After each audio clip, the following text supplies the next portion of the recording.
All right, everyone, welcome back into another props video. Give me a touch on all the top prop bets for week 0 of college football. Let's go ahead and get into it. So I should mention that I did add in a college football tab on the 9 to 5 prize picks and underdog cheat sheets. We can see some of them are going to be popping up in the prize picks cheat sheet right here. We have a couple of decent prop bets. You know, it's a small slate, 3-game slate, but we're going to have enough to be able to attack it, it seems like right now. So do want to call it just some quick kind of curtain call things, if you will, in regards to this tool. And that's just really the game total. You can sort of buy the game total if you guys want to do that. You can see who is the underdog and who is the favorite. And I realize I should probably flip this now that I'm with the color coordination there. Anyways, right now I would set where the favorite probably should be green, right? SMU is favored to win by 25 points. That should probably be green. Anyways, I wanted to call that out in case you guys see any stacking opportunities in that regard. But what we're going to do is we're just going to sort this by edge. And what we're going to see is that on this slate, thankfully speaking, we are getting a few good prop bets, at least as it sits right now. I can't control really when lines get updated, but we're going to see right now we got a good kicking prop, okay? So Colin Rogers for under his kicking fantasy score is the best prop bet that we have on board for the first week in college football, at least on prize picks, that is. And we can see underdog has already went ahead and taken that line and bumped it down to 8. So hopefully that one is still there for you guys. Another one that we have is that this is a decent prop line difference. This is something that I have noticed throughout the day, is that we are getting a decent amount of college prop bets where we are seeing a decent prop line difference, not only from what the average sportsbook line is thinking, but also what underdog is thinking as well. Now, my only concern with this prop bet right here with RJ Maryland is the fact that they're probably going to be playing from behind a lot. That's one.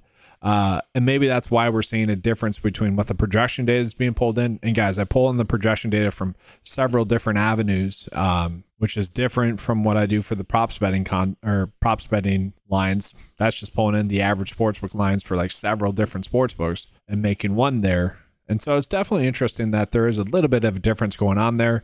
But those two are going to be two good ones. Another prop bet where we are seeing a decent prop line difference compared to how the sportsbooks are thinking it's going to go, how the projection is thinking it's going to go, and how prize picks is thinking it's going to go. So that's another decent one there as well.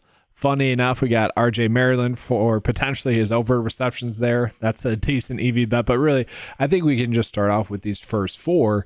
And then for prize picks purposes, if we want to go ahead and pair off those first 4 with one of these prop bets that are popping up on the cheat sheet, let's say Smith, I'd be kind of okay with that. Jose Ramirez for over his hitting fantasy score, I'd be kind of okay with that. So we are getting some decent prop bets.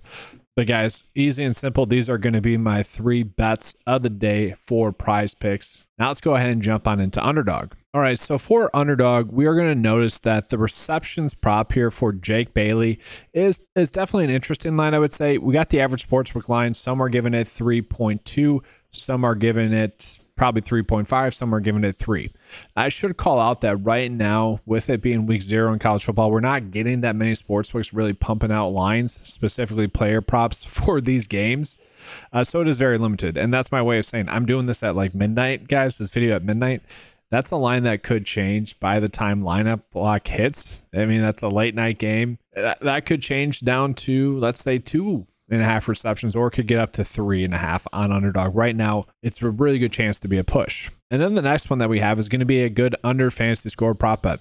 Okay, we can see the nice thing about prize picks and underdog when it comes to football is that they maintain the same scoring, which is nice. And so when we see a prop line difference between the two sites like this, 19.75 for underdog is clearly too high compared to what the average sportsbook is thinking, about 18.3, the projection data, and the prize picks line. We can see that the underdog line is going to be the clear outlier data point there. That's going to be a good bet for us.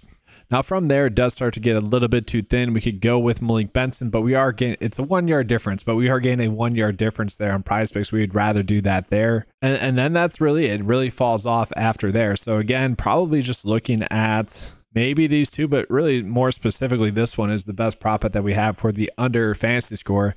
Again, let's go ahead and see if we are getting any good bets to pair with that. Aaron Judge potentially under total bases. Not too many, honestly, for underdog, which is a little bit unfortunate. And one other prop bet that I want to call out is Preston Stone. I might add in a feature to the cheat sheet where you can sort by biggest prop line difference between projection data And let's say in this instance, it'd be Prize Picks, because the projection data has them at like 300 passing yards, like 325, which I'm going to assume is just wrong, but there is a clear difference there. And so I actually don't mind this bet for the over for his passing yards. If you guys wanted to go that route, I wouldn't strongly disagree with that. I think it's fine. But that's going to do it here, guys. Just want to give you guys a quick, easy video here for the college football slate for week 0. Obviously, we'll do a bigger deep dive coverage for next week as well. All right, thanks for watching. Good luck. And as always, let's keep cashing.